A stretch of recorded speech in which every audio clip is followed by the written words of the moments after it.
Good morning, good evening, wherever the world you are, which I hopefully you're probably in UK because that's where I am. So it's 9 o'clock in the morning in UK.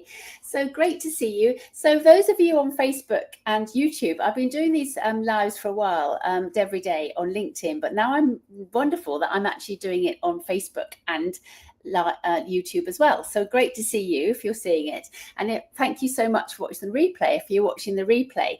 And I've been doing these 12 C's of resilience. So those of you who don't know me, I'm Lizzie Bernthal, and I am passionate about helping leaders show up impact, influence, power, and passion with my mission to end workplace toxicity. So I help you find aligned with yourself, the courage to be who you truly are, and then you can be the person you've always been destined to be. And therefore, we don't have toxicity because we show up, we don't tolerate it. So that's my mission. So today I'm talking about community, which is great. The fact, ironically, that I'm on these different platforms all at the same time, because they all provide a certain sense of community.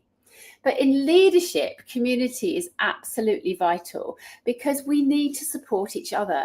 So much collaboration is part of being a community. So if we don't feel part of a community, we tend to feel scared. We tend to not show up as ourselves. We put on this psychological body armor that can protect us, but actually doesn't protect us. We can fall into these behaviors of people pleasing, want to say yes when we really want to say no, just to please others and want to feel we're part of the tribe. But if we have a tribe, i.e. a community, we can be ourselves. It helps generate innovation. We show up who we truly are rather than how we want people to be, us to be.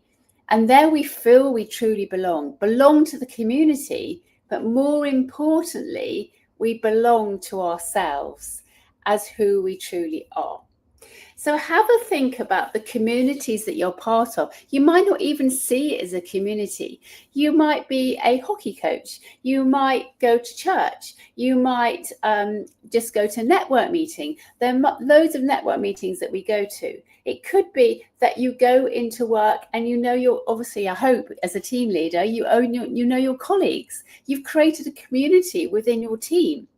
So we have communities at all levels, and particularly when I was in the army, it was an absolutely massive thing about being in the army. You used to, whenever you got moved, we got moved every 2 years, and you'd find friends immediately. You go to the new house, the new army quarters that we used to call them, the army houses. You'd be on what we call a patch, which is a whole load of houses together, and we all naturally knew our neighbours. We were a neighbour. As soon as you arrived, they saw a furniture van. Somebody would come in with a cup of tea or a cake or something to say, welcome, lovely to have you with us.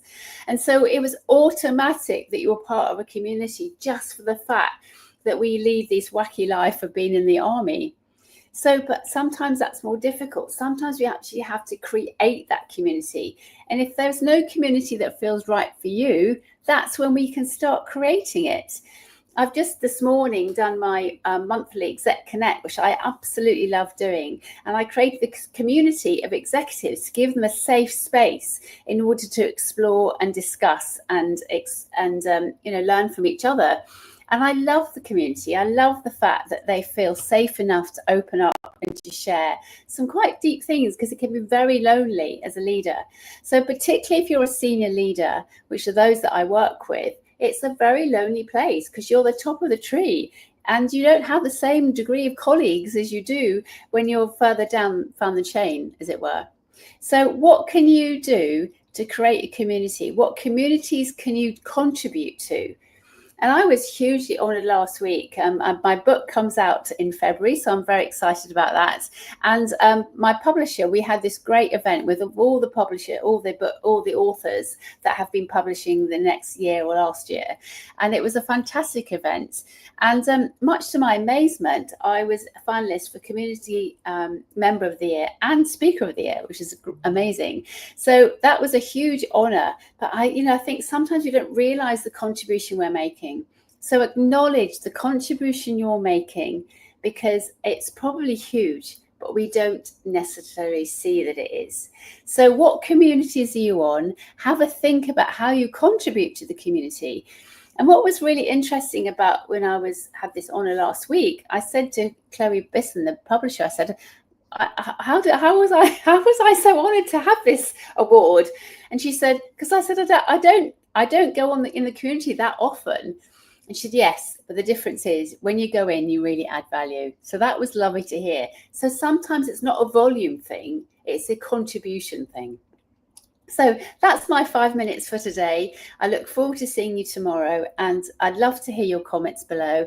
And if you want to know how resilient you are, then there's a 2-minute quiz that I offer that's free, and it takes very quickly to do to find out that you're probably way more resilient than you think, and then that you get the feedback personally to you. And that's the link below, which I shall put also in the notes. So take care, have a good day, and I'll speak to you soon.